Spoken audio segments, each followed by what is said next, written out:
What's up, ladies and gents? May peace be with you. My name is Tris. I'm on a mission, and thank you for joining me on the path to self-mastery. If you're into self-help, spirituality, mental health, self-improvement, anything to do with improving yourself and the world around you, make sure you subscribe, hit the bell, comment below so that we can tap into the algorithm and you can get more valuable content. Right, I'm going to introduce you to a concept, and it's called the choice. The choice is a framework for mindfulness, and it's based on psychology and philosophy. Here's a bit of a background about myself. About 12 years ago, I started going down the rabbit hole. I started questioning reality, questioning who we are, where we are, and where we're going. 2 years later, I came across Hermetic philosophy, that is ancient Egyptian philosophy. I recommend that you look into it. It's very good. So I've been studying Hermetic philosophy for the past 10 years, and over those 10 years, a few patterns have emerged to me, and I've been looking into psychology, philosophy, all sorts of things. And through self-inquiry, contemplation, meditation, and prayer, one of the things I've come to realize is that mindfulness is a way of living in harmony with reality.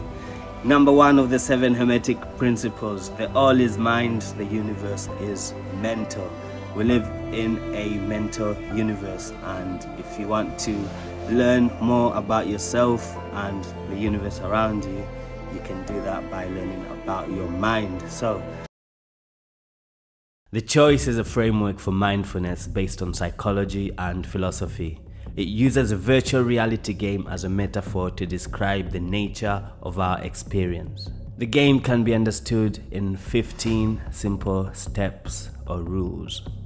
Number 1, you are the observer. This is your true self. The observer is having a virtual reality experience. The mind is the VR headset which comes with an interface.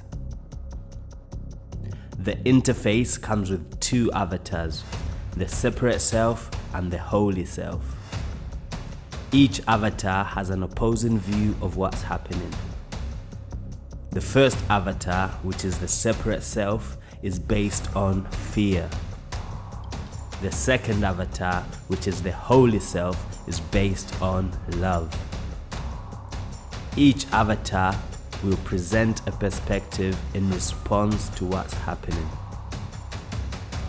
You will experience the presentation from a first-person perspective and may forget your true self. The separate self will always present its perspective first.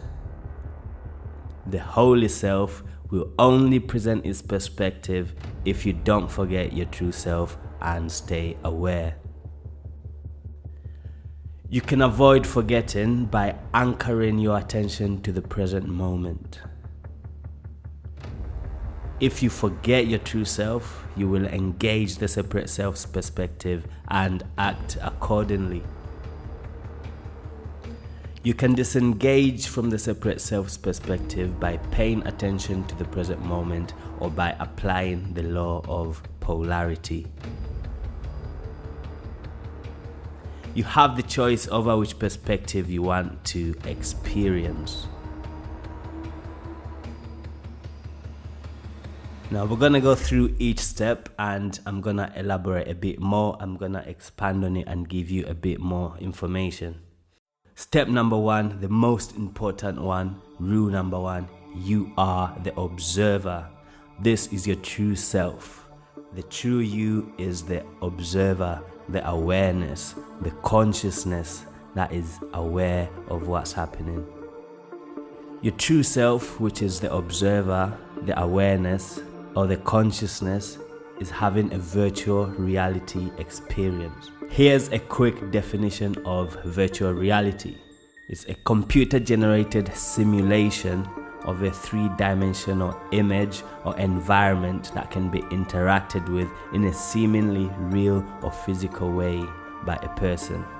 So in this case, remember this is a metaphor, in this case you are the consciousness, and the computer that generates the simulation is your mind. Your mind is the VR headset which comes with an interface. The interface comes with two avatars, the separate self and the holy self. And each avatar is a perspective of the observer. Remember, it's the observer looking through the headset, which is the mind. So each avatar is a perspective that the observer looks at reality through. So there are two avatars, the separate self and the holy self. The separate self is called the separate self because it's based on fear, which is based on separation, which is based on limitation. The holy self is based on love, which is based on unity, which is based on completeness, holiness. It is whole. It gives you a holistic perspective. So the first avatar, the separate self, is based on fear. The second avatar is based on love. Basically, there are two forces at work in the universe. That is fear and that's love.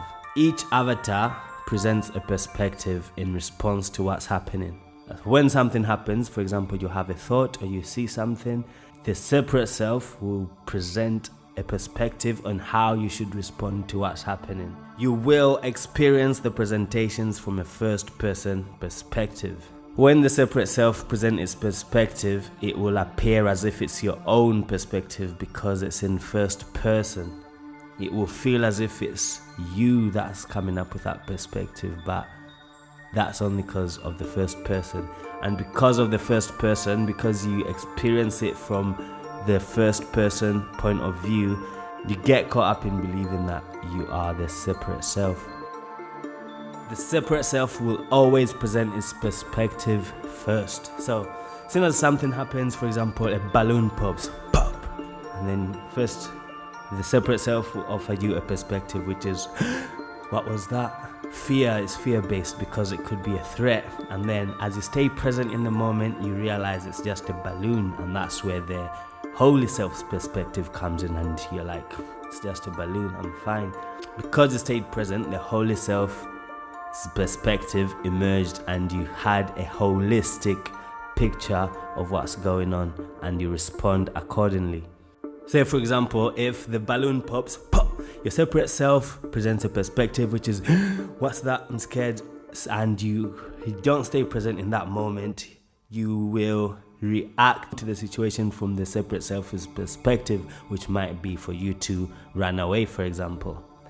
Remember, the holy self will only present its perspective if you stay present and you don't forget your true self, which is the observer. The only way you can have a holistic perspective over what's happening is by staying in the present moment and not getting carried away by the limited separate self's perspective. If you do find yourself in the separate self's perspective and you engage accordingly and you act and you respond to what's happening from that perspective, it's not doom and gloom. That's not the end of it. You can always get out of that perspective by returning your attention to the present moment or by applying the law of polarity. What's the law of polarity? This is the fourth Hermetic principle, which states that everything has its pole, everything has its opposites. So in this scenario, if you get a perspective from the separate self, just realize that there's an opposite perspective to that, and that's what the law of polarity is. You can simply apply the law of polarity by thinking of the opposite perspective that the separate self is offering you. And so there it is. You have the choice over which perspective you want to experience. Just a quick recap. So, you are the observer. This is your true self. The observer is having a virtual reality experience. The mind is the VR headset which comes with an interface. This interface has two avatars, the separate self and the holy self. Each avatar has an opposing view of what's happening. The first avatar is the separate self and it's based on fear. The second avatar is the holy self and is based on love. Each avatar presents a perspective in response to what's happening. You'll experience the presentation from a first-person perspective and may forget your true self. The separate self will always present its perspective first. The holy self will only present its perspective if you don't forget your true self and stay aware. You can avoid forgetting by anchoring your attention to the present moment. If you forget your true self, you will engage the separate self's perspective and act accordingly. You can disengage from the separate self's perspective by paying attention to the present moment or by applying the law of polarity. So, you have the choice over which perspective you want to experience.